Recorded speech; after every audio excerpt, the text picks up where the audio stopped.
Israel কোনো রাষ্ট্র না, এটা হলো একটা সন্ত্রাসী দখলদার বাহিনী। সৌদি আরব, আরব আমিরাত, জর্ডান, মিশর এরা দালালি করছে এই ইহুদিবাদদের। মুসলিম দেশ হিসেবে এইটা আমি মনে করি যে ইরানকে অবশ্যই সাপোর্ট করা উচিত। এক মুসলিম দেশ আরেক মুসলিম দেশের জন্য আইনাস্বরূপ, তাদেরকে রক্ষা করা আমাদের নৈতিক দায়িত্ব হিসেবে আমি এটা মনে করি।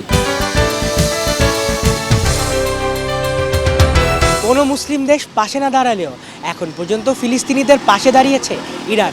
এই ধারাবাহিকতায় তারা হামলার উপর হামলা চালাচ্ছে ইসরায়েলের উপর।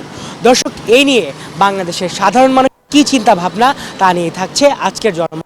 আপনাদের সাথে আছি আমি আলিফ চৌধুরী। বর্তমান যে বার্নিং ইস্যু সেটা হচ্ছে যে প্রথমে যুদ্ধ লেগেছিল ইসরায়েল ফিলিস্তিনি এদের মধ্যে, তো সেইখানে ইরান কিন্তু এখন বেশ বড় একটা ভূমিকা পালন করতেছে। এখন অ্যাজ এ মুসলিম কান্ট্রি হিসেবে ইসরায়েল যেটা করতেছে, ফিলিস্তিনের উপর যে হামলাটা চালালো সেটার প্রতিবাদ হিসেবে কিন্তু ইরানও সেটার প্রতিবাদ করেছে এবং প্রতিবাদ হিসেবে তারা এখন ইসরায়েলের উপর কিন্তু হামলা করছে।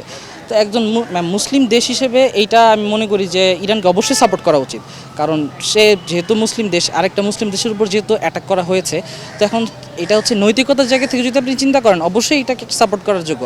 আর এছাড়া আপনি যদি দেখেন যে ইরান যেহেতু ইসরায়েলের উপর হামলা করেছে, কিন্তু এছাড়াও যে মুসলিম দেশগুলো যে আছে, যেমন সংযুক্ত আরব আমিরাত, তারপরে হচ্ছে বাহরাইন, এগুলা মুসলিম দেশ হওয়া সত্ত্বেও এরা কিন্তু পুরোপুরি সামনে এসে কথা বলছে না বা ডিরেক্টলি ইরানকে সাপোর্ট দিচ্ছে না। এরা হয়তো উপর দিয়ে বলছে যে হ্যাঁ ঠিক আছে, কিন্তু এরা পুরোপুরি ইরান যেভাবে একটা সাহসী পদক্ষেপ নিয়েছে এরকম সাহসী পদক্ষেপ কিন্তু তারা নিচ্ছে না।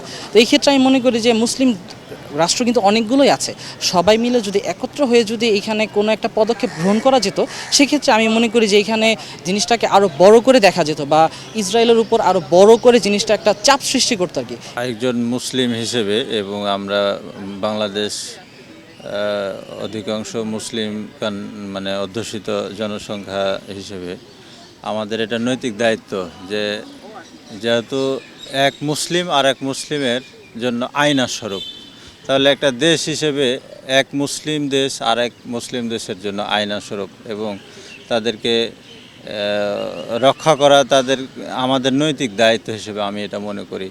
এবং বাংলাদেশ যদিও ওইভাবে সামর্থ্যবান না, আমরা যুদ্ধের বিরোধিতা করি, কিন্তু যুদ্ধ কখনোই কোনো দেশের জন্য ভালো না।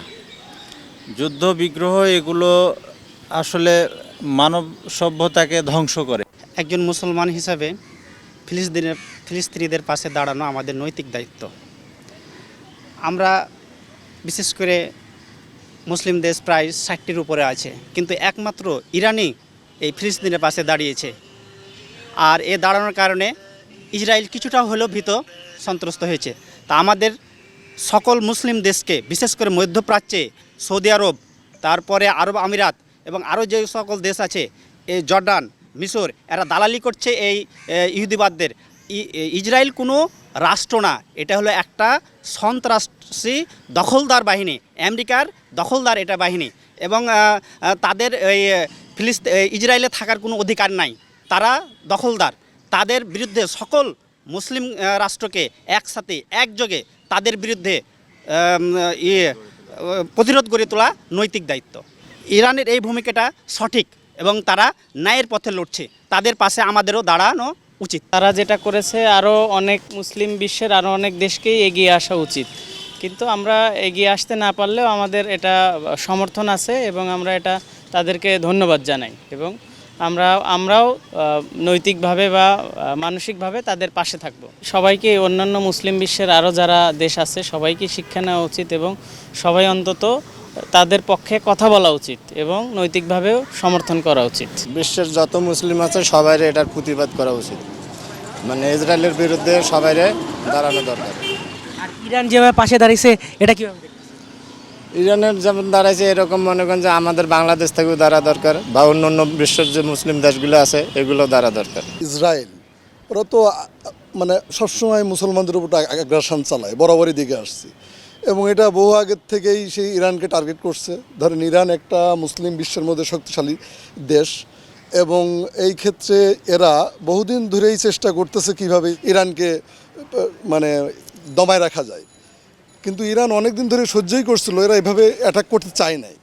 কিন্তু আর তাদের আসলে দেয়ালে পিঠ ঠেয়ে গেছে এমনই অবস্থা। কারণ যে লাস্ট যে যুদ্ধ 200টার জায়গায় হামলা চালালো, এরপরে ইরান কিভাবে আর বসে থাকতে পারে? তো যে কোনো কারণেই মুসলিম শক্তি সেও জানান দিচ্ছে যে আমরাও আসলে মানে কম শক্তিশালী না, এটা দরকার ছিল।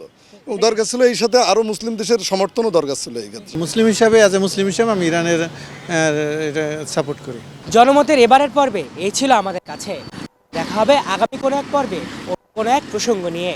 ততদিনে ভালো থাকুন, সুস্থ থাকুন আর বাংলা ভিশনের সাথেই থাকুন।